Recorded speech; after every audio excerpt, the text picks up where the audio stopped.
Welcome back once again. मैं आपका दोस्त एजुकेटर अमित वर्मा। आज हम फाइनेंशियल स्टेटमेंट का क्वेश्चन नंबर 21 करने वाले हैं, जो कि इस चैप्टर का लास्ट क्वेश्चन है। मुझे उम्मीद है कि आप फाइनेंशियल स्टेटमेंट कैसे बनाया जाता है ये आपको अच्छी तरीके से समझ आ गया होगा।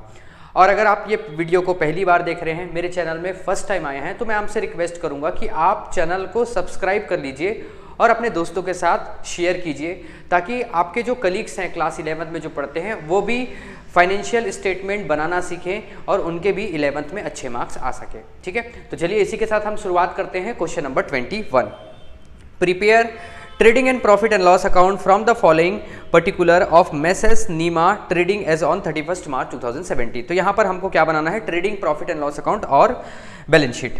ठीक है, तो यहाँ पर सबसे पहले दिया हुआ है बिल्डिंग, तो पहले ट्रायल बैलेंस के अंदर दिया हुआ है उसको लिख लेते हैं, और उसके बाद एडजस्टमेंट में स्टॉक दिया हुआ है उसको लास्ट में लिख लेंगे। और एडजस्टमेंट हमको पता है कि दो जगह लिखाता है, एक तो ट्रेडिंग अकाउंट के क्रेडिट साइड और बैलेंस शीट के एसेट साइड। ठीक है, ये काम करता हूँ, पहले ही लिख देता हूँ, यहाँ पर लिख लेता हूँ बाय क्लोजिंग स्टॉक। ठीक है, बाद में भूल जाएंगे तो दिक्कत हो जाएगा। तो क्लोजिंग स्टॉक कितना है?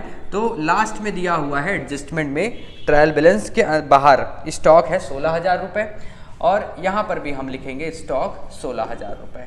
तो ये काम खत्म हो गया। ठीक है, अब हम ट्रायल बैलेंस के अंदर जितना भी सारा आइटम दिया हुआ है उसको छांट के लिखेंगे कि कौन सा ट्रेडिंग में आएगा, कौन सा प्रॉफिट एंड लॉस में आएगा, और कौन एसेट है या कौन लाइबिलिटीज है। तो देखिए बिल्डिंग, तो बिल्डिंग कहाँ आएगा? तो एसेट होता है बिल्डिंग, तो हम यहाँ लिखेंगे एसेट साइड बिल्डिंग।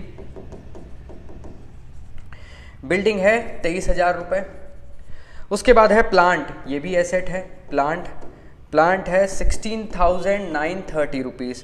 उसके बाद कैरियज इनवर्ट, देखिए कैरियज इनवर्ट जो होता है वो भाड़ा है ना, खर्चा ट्रेडिंग एक्सपेंस में आएगा, ये डायरेक्ट एक्सपेंस होता है। तो यहाँ पर मैं लिखता हूँ टू कैरियज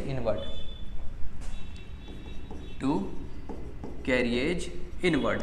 देखिए मैं जगह क्यों छोड़ा हूँ? तो भैया ऊपर में ओपनिंग स्टॉक आएगा, परचेज आएगा, इस वजह से मैं पहले से जगह छोड़ दे रहा हूँ। ऐसा नहीं कि कैरियज इनवर्ट को आप पहले लिख दिए, थोड़ा सा स्टैंडर्ड से लिखोगे तो थोड़ा दिखने में अच्छा लगता है। आप बुक के सॉल्यूशन को, एग्जाम्पल के सॉल्यूशन को देखोगे तो भी वो सिस्टमेटिक तरीके से लिखता है, तो हम भी उसी सिस्टमेटिक तरीके से लिखने की कोशिश कर रहे हैं। ठीक, तो कैरियज इनवर्ट कितना है? 1,000 रुपये है।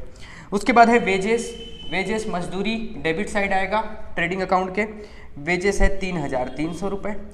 उसके बाद है परचेज, तो यहाँ पर अब हम लिखेंगे टू परचेज, ऊपर में परचेज लिखाएगा। परचेज लिखने से पहले हम देख लेंगे कि कहीं पर कुछ रिटर्न है कि नहीं, तो लास्ट में यहाँ पर क्रेडिट साइड में दिया हुआ है परचेज रिटर्न 1,910 रुपये। ठीक है, तो परचेज कितना है?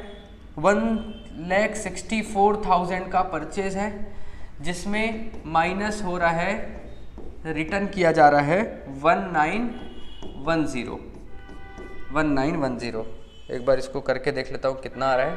1,64,000 रुपीज़ का परचेज किया गया, जिसमें 1,910 रुपीज़ का सामान माइनस हुआ, मतलब कि 1,62,090 रुपीज़ का नेट परचेज है। क्लियर?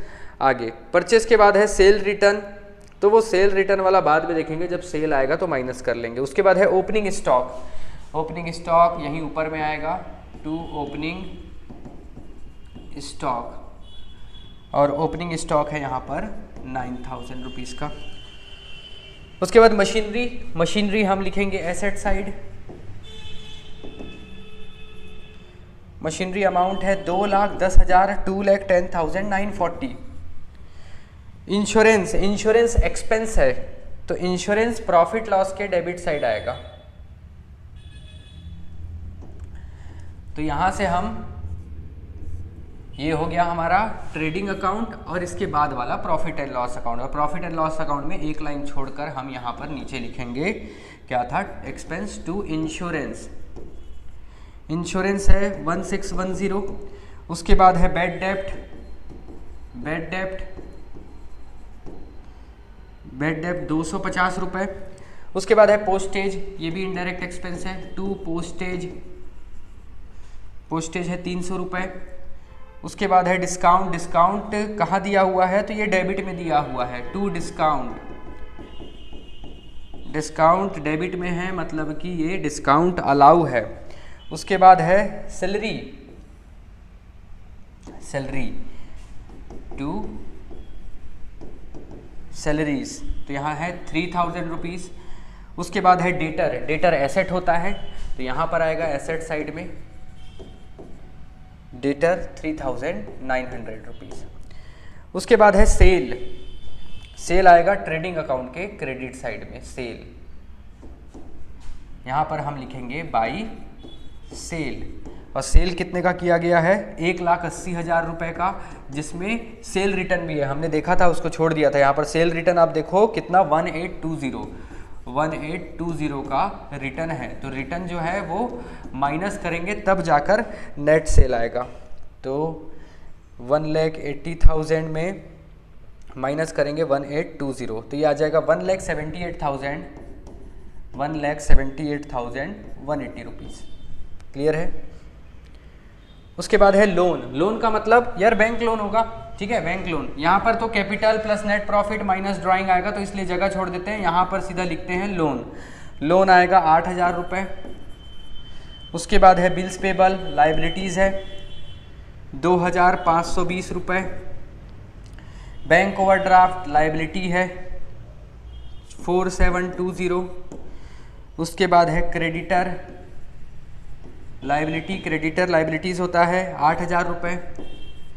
उसके बाद है कैपिटल, तो यहाँ पर ऊपर कैपिटल, कैपिटल जैसे ही लिखेंगे यहाँ पर हम लिख लेंगे प्लस नेट प्रॉफिट और माइनस ड्राइंग, ठीक है, और लाइन खींच देंगे। यहाँ पर कैपिटल कितना दिया है? 2,36,000, 2,36,000, ठीक है। और परचेज रिटर्न वाला तो लिख लिए थे, ठीक है। अब सारा चीज़ लिख लिए हैं, अब हम ट्रेडिंग अकाउंट का टोटल करना चालू करते हैं।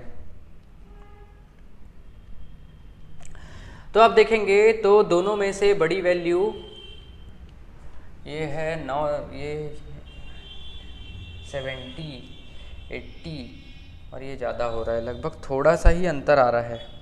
चलिए, क्रेडिट साइड बड़ी वैल्यू है, तो क्रेडिट साइड टोटल करेंगे 1,78,180 में प्लस करेंगे 16,000, तो ये आ रहा है 1,94,180, तो दोनों साइड लिख देंगे 1,94,180, जिसमें माइनस करेंगे हम ओपनिंग स्टॉक 9,000 रुपये का, माइनस होगा परचेज 1,62,090 रुपीज़, फिर माइनस करेंगे 1,000 और 3,300 मतलब 4,300 रुपये माइनस करेंगे, तो ये आ रहा है 34,790।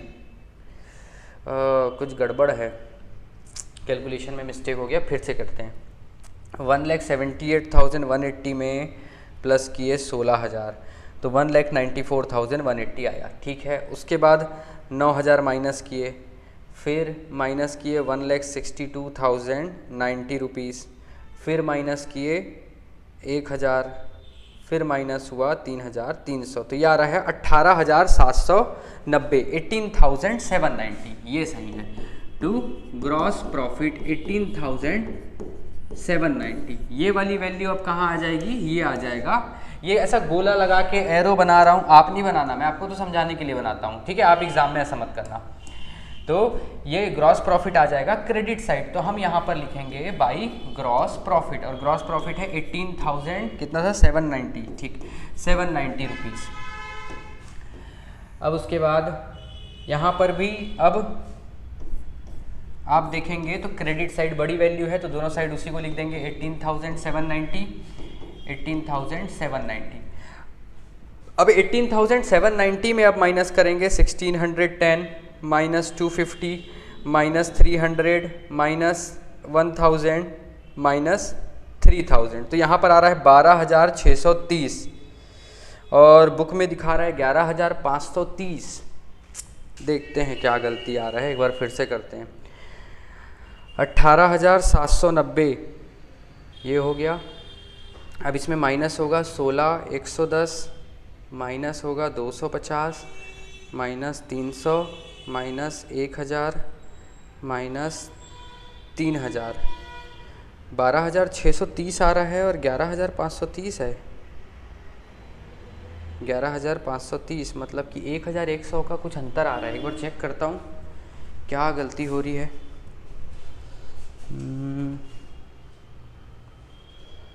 सारा चीज़ तो लिखे हैं, इंटरेस्ट नहीं लिखे हैं ना, ठीक ठीक ठीक, इंटरेस्ट भूल गए हैं, इसमें इंटरेस्ट लिखना है, इंश्योरेंस तक के ठीक है। इंश्योरेंस के बाद सीधा मैं लिख दिया हूँ बैड डेप्ट, यहाँ इंटरेस्ट नहीं लिखा गया है, ठीक है। तो यहाँ पर ऊपर लिख देता हूँ, यहाँ पर टू इंटरेस्ट, इंटरेस्ट जो है 1100 रुपये, इसको लिखना भूल गया था।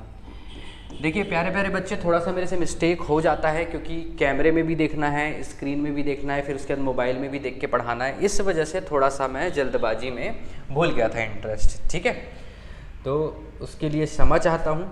तो ये अब आ गया हमारा आंसर। अब 1100 माइनस करेंगे, कितना आ रहा था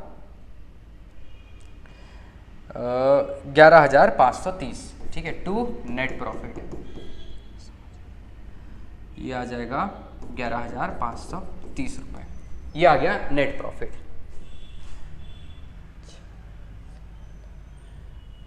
अब हम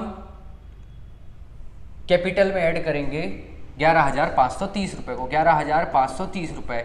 और ड्राइंग का हमने पहले से लिख लिया था और ड्राइंग तो यहाँ पर है नहीं, तो कोई बात नहीं, यहाँ पर आप डैश कर देना, ठीक है, डैश कर देना, ड्राइंग नहीं है तो कोई दिक्कत नहीं है, चल जाएगा ऐसा। अब 2,36,000 रुपीज़ में प्लस करेंगे 11,530 रुपये, तो ये है 2,47,530, ये हो गया।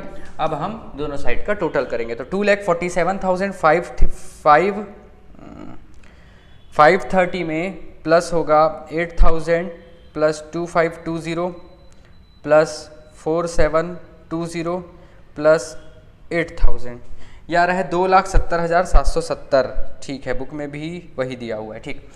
2,70,770 और एसेट साइड टोटल कर लेते हैं, तो 16,000 प्लस 23,000 प्लस 16,930 प्लस 2,10,940 प्लस 3,900, ये आ रहा है 2,70,770, ठीक है। तो मेरे प्यारे प्यारे भाइयों और बहनों, ये चैप्टर हमारा कंप्लीट हो गया। अगर किसी भी तरह के से आपको अगर कोई परेशानी आ रहा है इस चैप्टर में, तो बिल्कुल आप कमेंट करके बताइए। और मेरे हिसाब से ये चैप्टर बहुत ज़्यादा आसान है और आपके एग्ज़ाम में अगर आएगा तो 5 से 6 मार्क्स के ये यहाँ से ये क्वेश्चंस पूछे जा सकते हैं, ठीक है। बस इसमें आपको ये पता होना चाहिए कि कौन सा डायरेक्ट एक्सपेंस है, डायरेक्ट एक्सपेंस इनकम है, कौन सा इनडायरेक्ट एक्सपेंस इनकम है, और एसेट और लाइबिलिटीज़ का ज्ञान होना चाहिए। अगर वो सब चीज़ आपको पता है तो बिल्कुल अच्छे से बना लेंगे। हाँ, एक चीज़ और, मैं यहाँ पर कैलकुलेटर, मोबाइल के कैलकुलेटर से इस्तेमाल करता हूँ और कैलकुलेट करता हूँ। आप ऐसा मत कीजिएगा, मैनुअली कीजिएगा, क्योंकि मेरे को मालूम है कोविड के बाद सारे बच्चों के पास मोबाइल आ गया है, लेकिन आप कोशिश कीजिएगा कि आप मैनुअली करें, क्योंकि आप जितना ज़्यादा मैनुअली करेंगे उतना आप फाइनल एग्ज़ाम में आपके जो भी क्वेश्चंस बनाएंगे आप कम समय में बन जाएगा। अगर अभी से आप कैलकुलेटर इस्तेमाल करना चालू करेंगे, मोबाइल के कैलकुलेटर, तो कहीं ना कहीं एग्ज़ाम में आपको कैलकुलेट करने में दिक्कत जाएगा, क्योंकि आप प्रैक्टिस किए नहीं रहोगे और हो सकता है आपके आंसर्स गलत आ जाए, और आंसर गलत आने की वजह से क्या होगा, आपके मार्क्स कट सकते हैं, ठीक है। तो ऐसा आप कीजिएगा। अभी भी आपके पास समय है, 2 महीना आपके एग्ज़ाम को बचा हुआ है, तो बिल्कुल आप मैनुअली आप कीजिए, ठीक है। 2 महीना बहुत होता है, 1-2 बार गलती होगा, 10-15 बार गलती होगा, 16वें बार में आप आंसर सही ला लेंगे, ठीक है। तो यही समय है प्रैक्टिस करने का, अच्छे से प्रैक्टिस कीजिए, अच्छे से पढ़ाई कीजिए। तो मिलते हैं नेक्स्ट वीडियो में नेक्स्ट चैप्टर के साथ। वीडियो देखने के लिए बहुत बहुत थैंक यू।